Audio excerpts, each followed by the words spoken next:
जय श्री कृष्ण। राधे राधे। राधे सत्संग में सत्संग का रसपान करते सभी आत्मीयजनों, श्री वल्लभ की प्रेरणा से प्रेरित होकर राधे सत्संग में आज हम कान्हा की एक अद्भुत लीला, एक सुंदर लीला प्रसंग देखेंगे कि जिसको देखकर, जिसको सुनकर हम आनंद से रोमांचित हो जाएंगे, हृदय में आनंद ही आनंद हो आएगा। लेकिन इससे पूर्व अगर आपने राधे सत्संग चैनल को सब्सक्राइब न किया हो तो कर लेना, जिससे आपको हर सत्संग की जानकारी नोटिफिकेशन से मिलती रहे।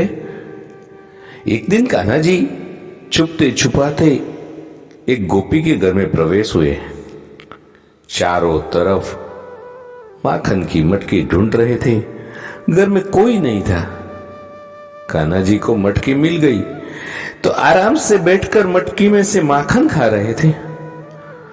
गोपी घर के पीछे वाली जगह पर खड़ी हुई थी। गोपी को चुपड़ चुपड़ की आवाज सुनाई दी तो उसे लगता है कि कोई बिल्ली आई है शायद। गोपी चुपचाप अंदर से आकर देखती है तो कान्हा जी माखन खाने में मस्त है।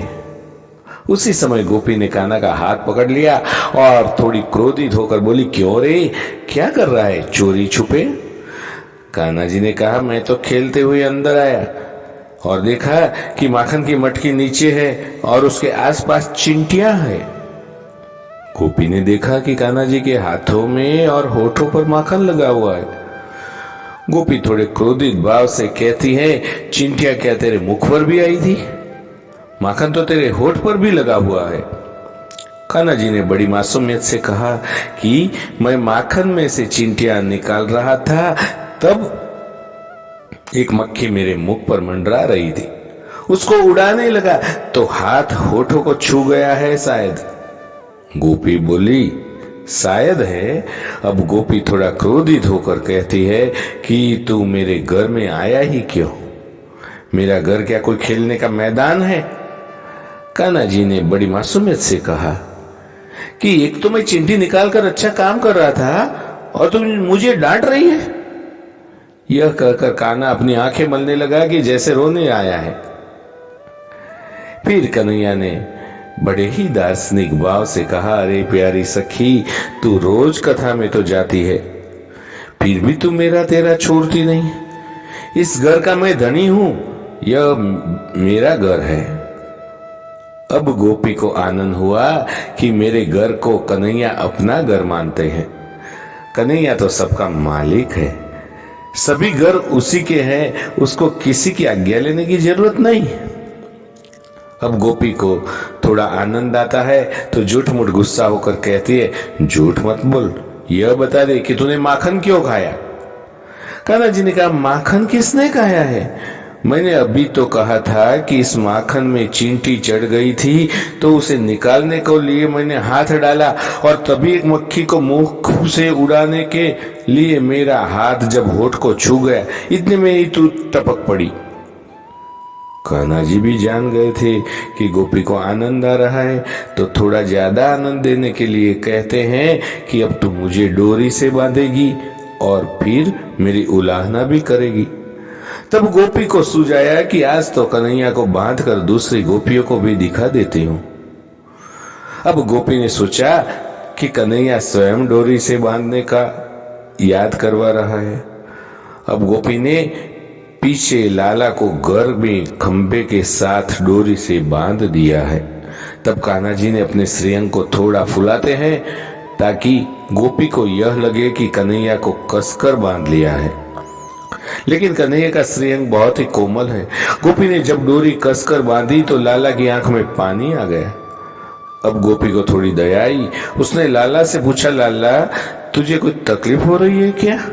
तो कान्हा जी ने बड़ी मासूमियत से गर्दन हिलाकर कहा, हाँ मुझे बहुत दुख हो रहा है, डोरी जरा ढीली करो ना। गोपी ने विचार किया कि लाला को डोरी से कसकर बांधना ठीक नहीं, मेरे लाला को दुख होगा, तो इसलिए गोपी ने डोरी थोड़ी ढीली कर दी और सखिया को खबर देने गई कि देखो देखो आज मैंने लाला को बांधा है। प्रियजनों, यहां पर एक गूढ़ भाव है। श्री कृष्ण कहते हैं कि तुम मुझे अपने प्रेम से बांधो अवश्य, परंतु सभी से कहो नहीं, क्योंकि सभी अधिकारी नहीं होते हैं। तुम खूब भक्ति करो, परंतु उसे सभी के सामने प्रकाशित मत करो, क्योंकि सभी अधिकारी नहीं होते। भक्ति के प्रकाशित होने से भक्ति बढ़ती नहीं, भक्ति में आनंद आता नहीं। अब जब गोपी बाहर जाती है तो कान्हा जी अपने श्रेयंग को थोड़ा सा कुचाते हैं, डोरी थोड़ी ढीली हो जाती है और कान्हा जी डोरी से बाहर आ जाते हैं। गोपी बाहर से अंदर आती है तो अचंभित होकर देखती है कि जिस डोरी से कन्हैया को उसने बांधा था वो डोरी अब कन्हैया के हाथों में नाच रही है।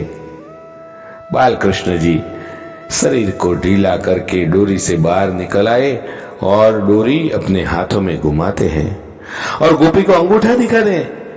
फिर कान्हा जी बड़ी मासूमियत से कहते हैं, अरे भली गोपी, तुझे बांधना ही नहीं आता है, देख तो।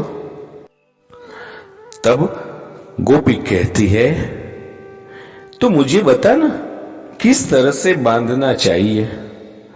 गोपी को लाला के साथ आनंद की प्राप्ति करनी थी और अब कान्हा जी को भी एक लीला करने की इच्छा हुई। अब कान्हा जी उस गोपी को उसकी ही डोरी से बांधने लगे। जब योगी जन मन से श्री कृष्ण का स्पर्श करते हैं ना तो समाधि लग जाती है। यहाँ तो गोपी का प्रत्यक्ष श्री कृष्ण का स्पर्श हुआ है। गोपी लाला के दर्शन से तल्लीन हो जाती है। गोपी को ब्रह्म ज्ञान हो जाता है। थोड़ी देर के बाद गोपी को सुधि आती है तो अपने आप को बंधा हुआ पाती है। अब कान्हा जी ने गोपी को बांध दिया था। गोपी कहती है, लाला अब मुझे भी बांधना आ गया है, अब मुझे छोड़ दे।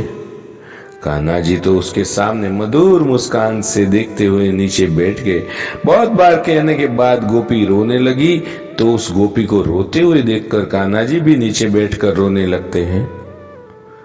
अब कान्हा जी को भी रोते हुए देखा तो गोपी अचंभित होती है और कहती कि तू क्यों रो रहा है? कष्ट तो मुझे हो रहा है और रो तुम रहे हो।